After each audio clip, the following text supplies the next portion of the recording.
In this tutorial, I'm going to show you how you can stop pop-up notifications on Olymp Trade app. So if you're experiencing or you are receiving a lot of notifications that are distracting you from this app, then let me show you how you can stop them for once and for all. My name is Isaac and this is a minute with AI.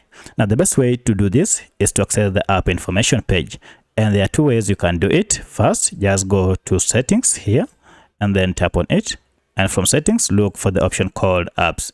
And as you can see, my apps option is here.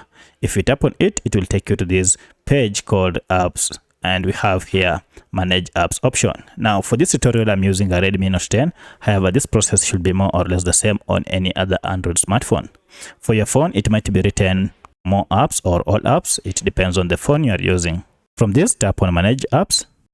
And then this will list all the apps that you have on your smartphone.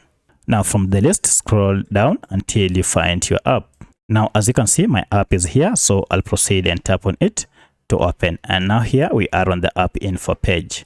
Now, if getting to this page is quite tedious for you, then let me show you a shortcut method that you can use to get here.